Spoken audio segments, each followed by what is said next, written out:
Hello and welcome to the Snitchuation Room. I'm Rachel. And I'm Brandon. And we solve the world's problems by answering your anonymous questions with our unlicensed opinions. That's correct. So we will start today with Snitchuation numero uno. Hey snitches, I feel like I'm dating a completely different person than the one I started with, and I don't know when the switch happened. That happens a lot. Over the last year or so, my boyfriend has become way more conservative and way more religious. Oh, dear God. At first, it felt like curiosity, reading, listening, questioning things, so I didn't panic. People grow and change, and I wanted to be respectful. But now he talks openly about wanting a traditional relationship. A subservient woman, someone softer, quieter, one who supports instead of challenges. I literally might throw up. Apologies. If I have to vomit during this, forgive me. Even when he says it calmly, he frames it as a value or faith conviction, and it feels like a warning. I keep noticing myself shrinking around him, and then I'm editing how I speak and second-guessing my opinion. It feels like a version of me that worked in this relationship doesn't fit the belief system that he's building. What makes it hard is that nothing has exploded. We aren't getting in big arguments. There's not been a big betrayal and no single moment where I could say, oh, this is when it ended. This is where it happened. It's just been a slow realization that I'm sitting across from someone whose worldview no longer aligns with mine. But I have so much time invested, years, shared history, plans, inside jokes, a whole life that was moving in a direction that suddenly feels incompatible. So walking away feels very dramatic if this viewpoint could shift back. I don't know how to grieve this relationship that technically hasn't ended, but feels like it has. I also don't know how to decide if this is something we can work through or if I should listen to my gut, even though it hurts so much. I love him, but I don't know if I can stay with him. Wow. I mean, I'll say this, and I think about this in people that I know from like back home, right? I think people get married younger. I think they have kids younger, which latches you together in a way that almost allows more for these kinds of changes to happen. And like, I think people just kind of slip into these kinds of things. But when you don't have kids, which it's obvious to me, And they're you not don't, married. because you're not, like, it seems like this is a fundamental change. Yeah. For him too. He's looking for something you're not willing to offer and something you don't want to offer. Mm-hmm. And if what he's looking for is some sort of conservative, non-egalitarian relationship, there are plenty of women out there that are looking for that. It is not you.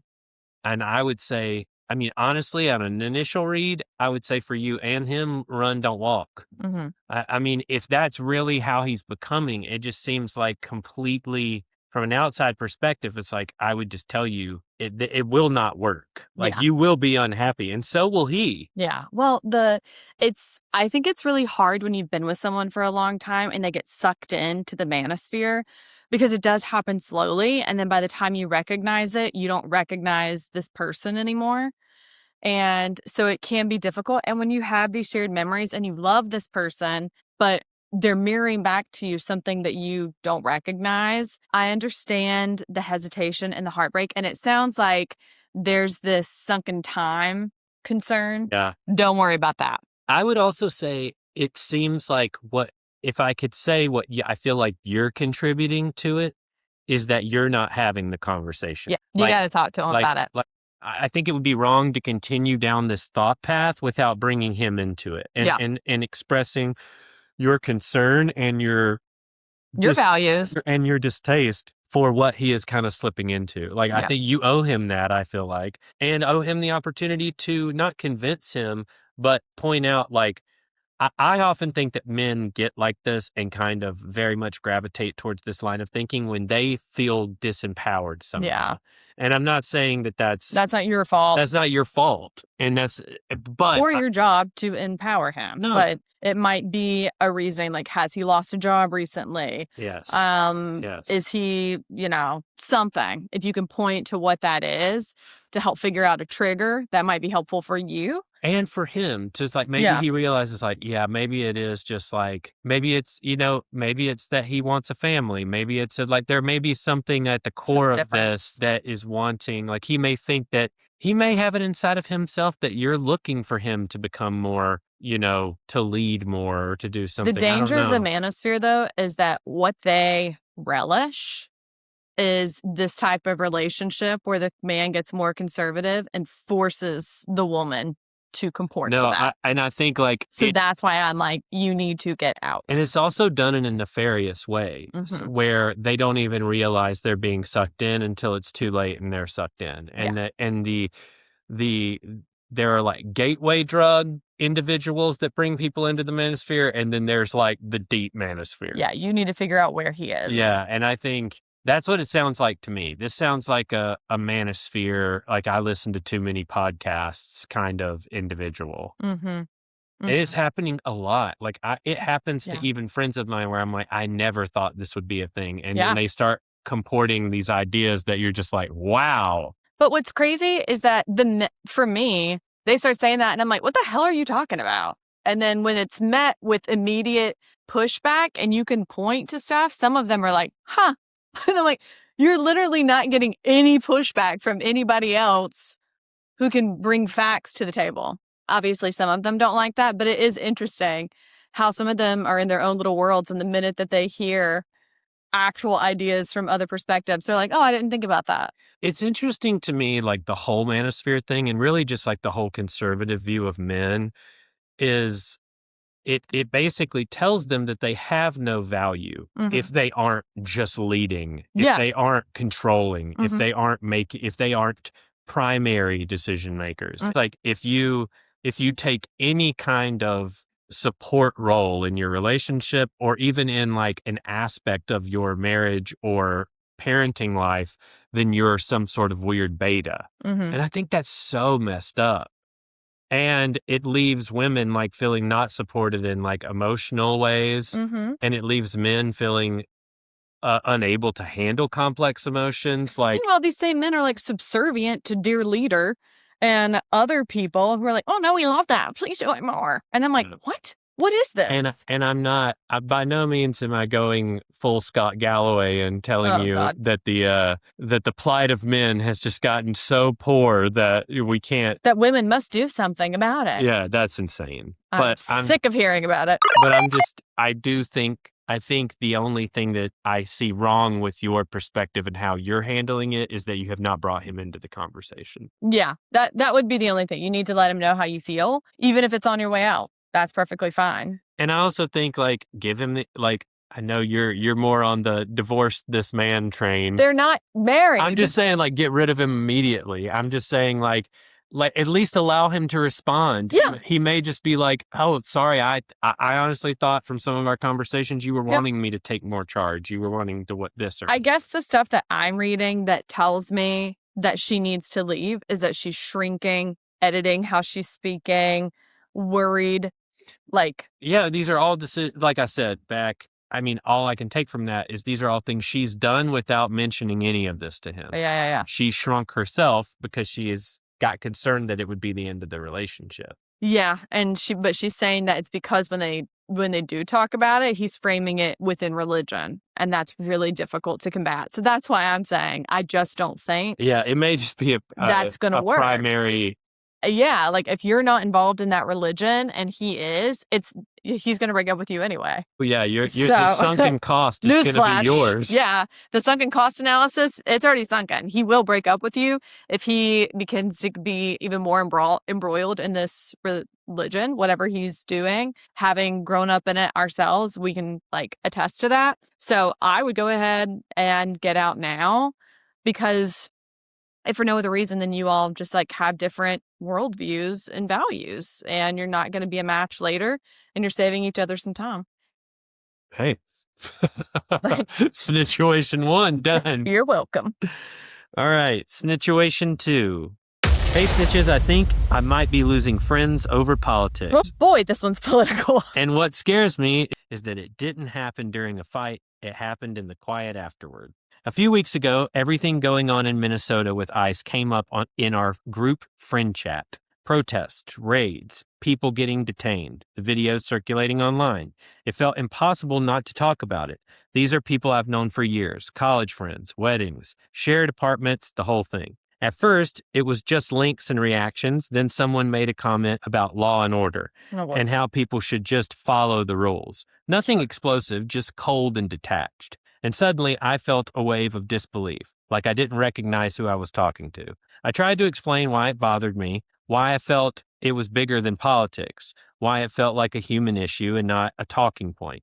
And the response wasn't anger, it was worse. It was dismissiveness, eye-rolling energy, and the kind of replies that make you feel naive for caring. Since then, everything feels different. The group chat is quieter, jokes land weird. I'm hyper aware of what I say and what I don't. I don't know if I'm being avoided or if we're just all pretending nothing happened. What's messing with me is that no one said anything unforgivable. No one yelled, no one stormed off, but I can't unfeel the realization that if the people can just shrug at this, at families being torn apart, at the fear, it means we don't actually share the same values anymore. And now I'm stuck. Do I bring it up and risk being labeled too political?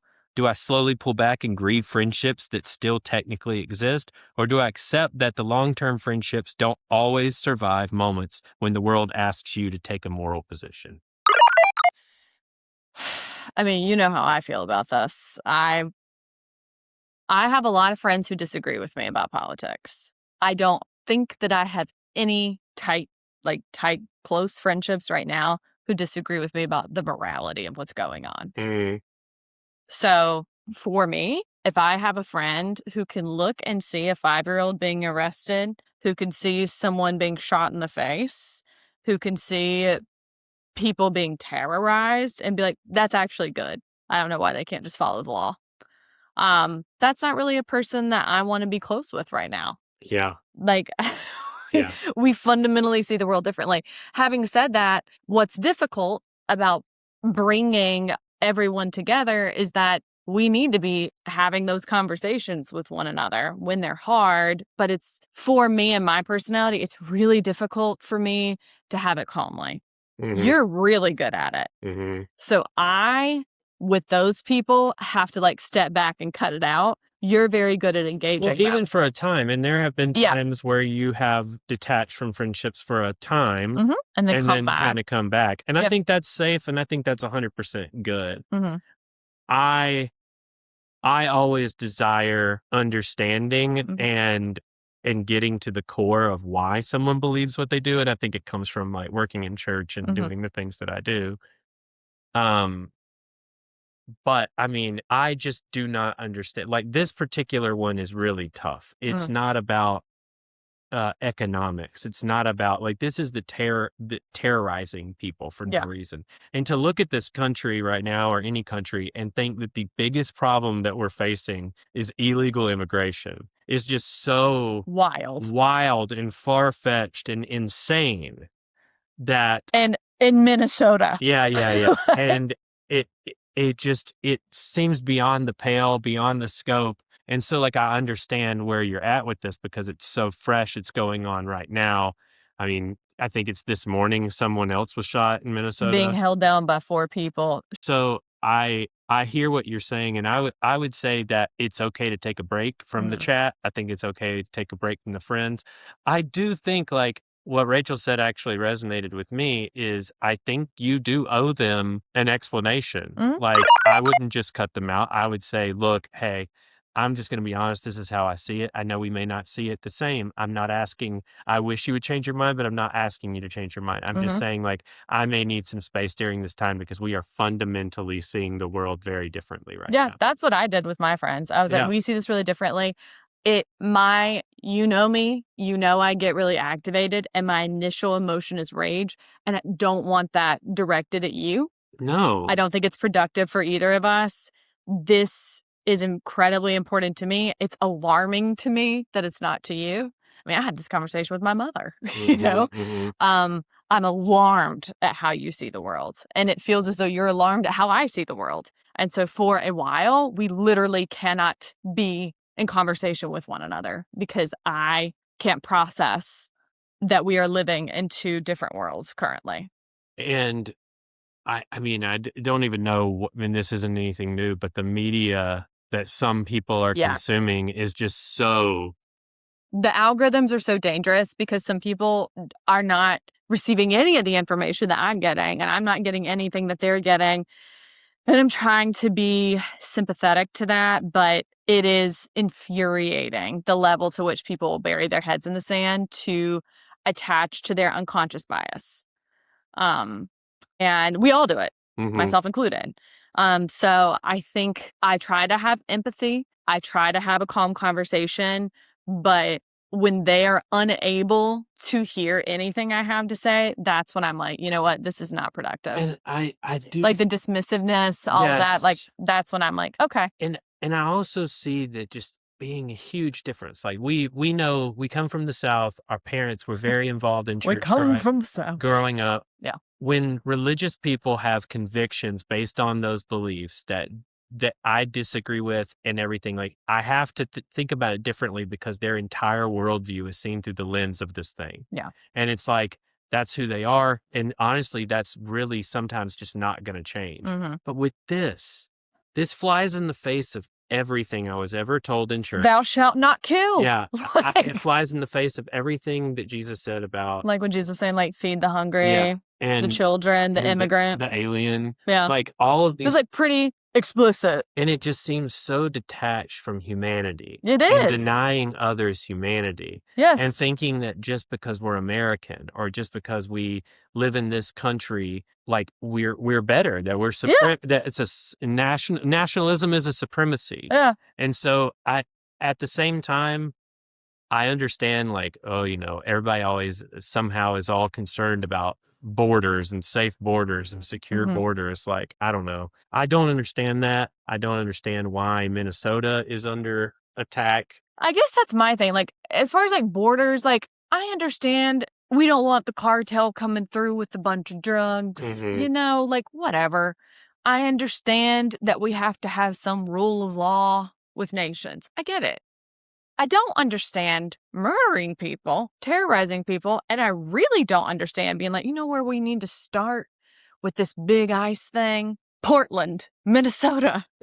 Like, what? Like, why are we starting there? Like, these aren't even border areas. I mean, like I said, not a political podcast, but at the same time, what I've heard is that this is going on everywhere else too. Yeah. Like in Florida and Texas and and Alabama and all these places, but the states are being quiet about it because the vast majority of people there agree with it. Yeah.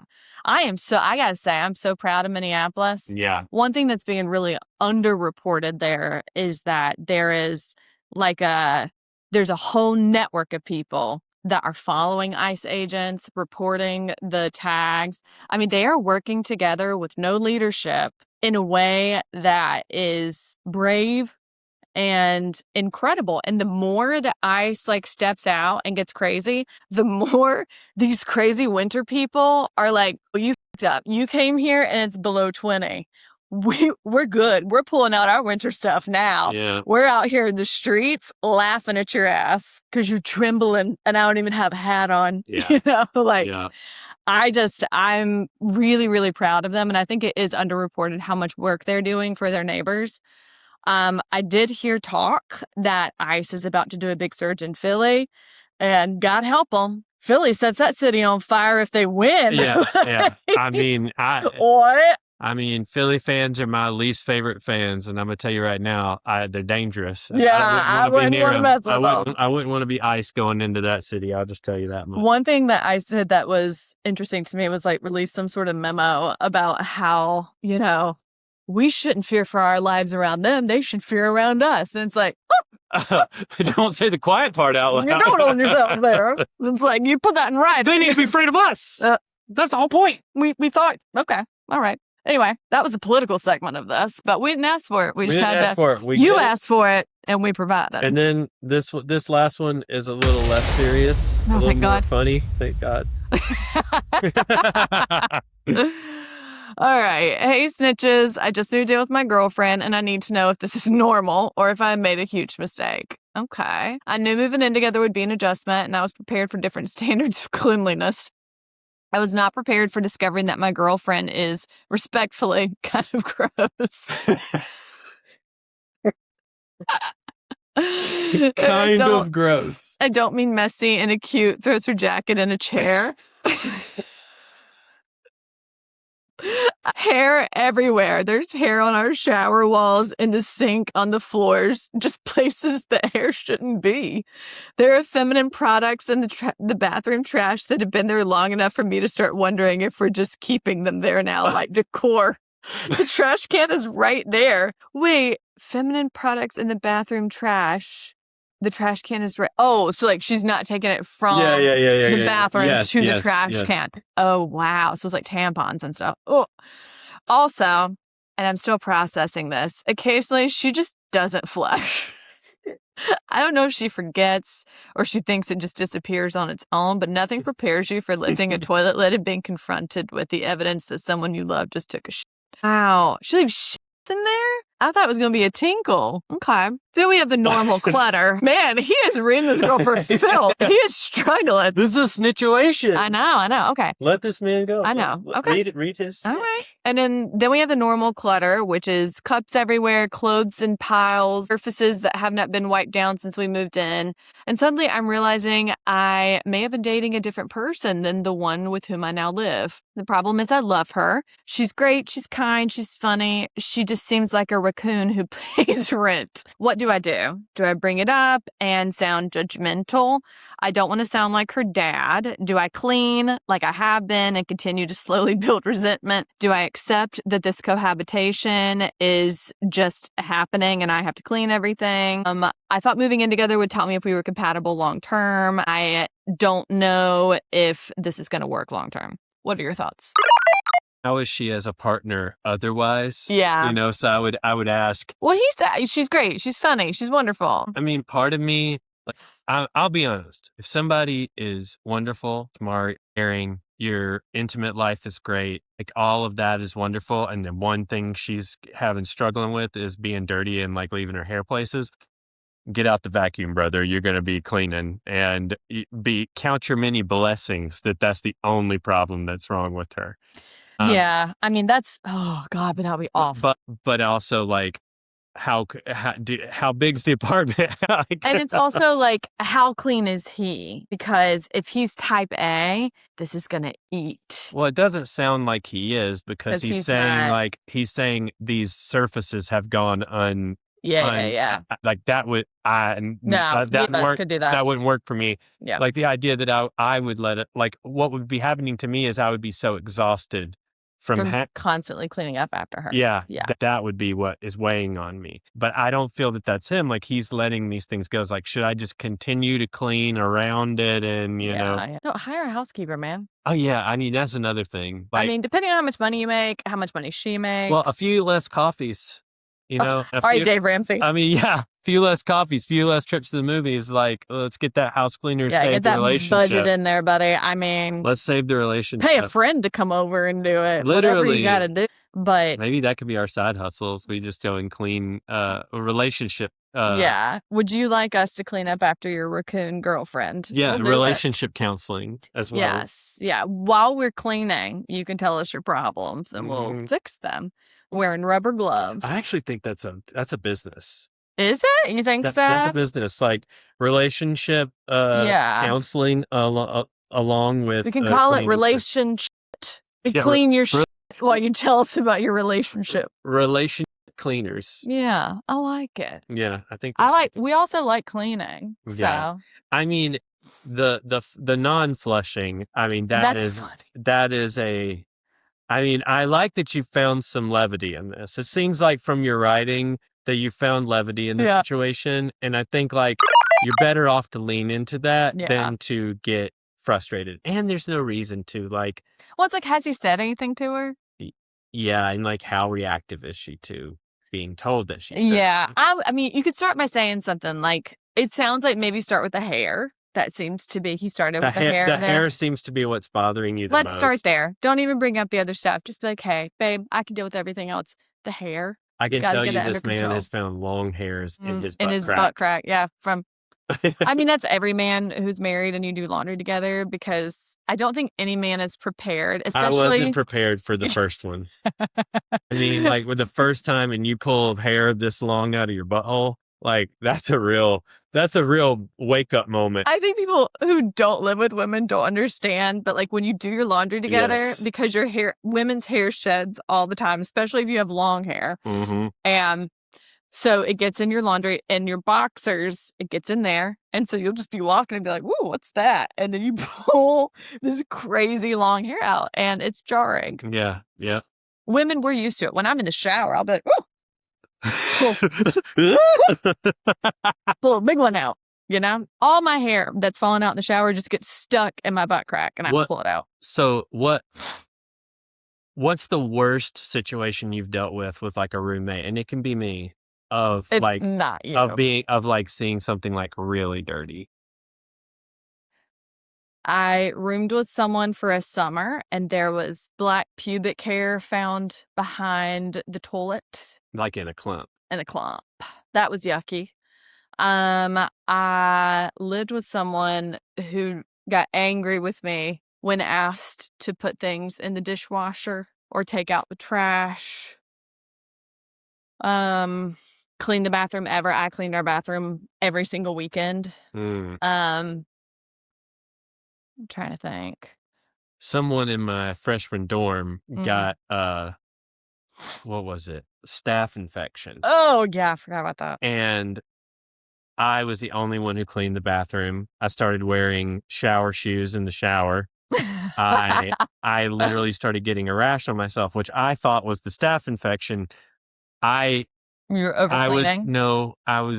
I hate to admit this because like it's so paranoid and weird, but I was spraying myself with Lysol when I got out of the bathroom. Oh my God. That is psychotic. It says it's antibacterial and it kills 99% of germs. On your human flesh. That's supposed to be like what you put on a surface. I know. I was dumb. I was 18 years old, and you were scared of staph I was infection. scared that I was going to die of Why'd staph you just infection. put it on your furniture and stuff? Oh, I did. Oh my God. I was going through like a bottle every 2 days. You were having a mental break. I was, because I had a man who had a staph infection on the back of his neck living in my dorm room. I was actually really messy in college. When my poor college roommate, I would throw clothes everywhere because I was always traveling and stuff. Well, I drove her you're nuts. very clean at the house.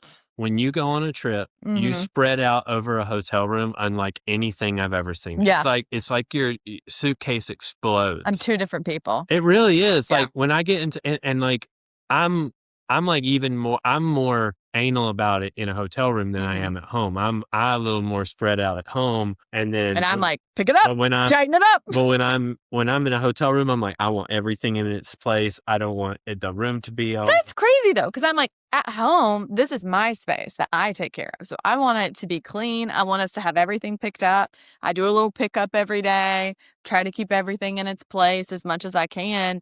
And then when I'm at a hotel, I'm like, I'm gonna be here for like a night or two. I'm not going to lose my mind about picking everything up when I'm going to have to pack it all up in a day or two. I'm saying you do you. I'm just saying I'm just the opposite of that. Yeah. So I guess I just turn into like college Rachel. You really do. You spread out. You like to spread. Like what, I mean. All my stuff, all my makeup. You take out every single thing out of your bag and put it all over the sink in the bathroom. Yeah, I need to be able to see what I'm working with. Chargers, cords everywhere. I mean, taking up every receptacle, and I'm like, can I charge my phone? I'm using that, actually. I'm using all of them. I'm charging every device. You can stay in here. I have 10 devices and they're all charging, so we'll see when we can fit your phone into the charging mechanism. Yeah. Yeah. Well, there you have it. All right. Well, thank you for joining us. Go to popsnitch.com to tell us about your snitchuation. It can be anything. It can be about family. It can be about your job. It can be about your spouse. Life, love, and other mysteries. And even if you just have like a topic that you'd like us to discuss, you can put it in there. A question, a quandary. A curiosity. But we will see you next time on the Snitchuation Room. Bye. Bye. Alrighty. Run the space, I run the scene that light up your face. I run the place, I run the space, I run the scene.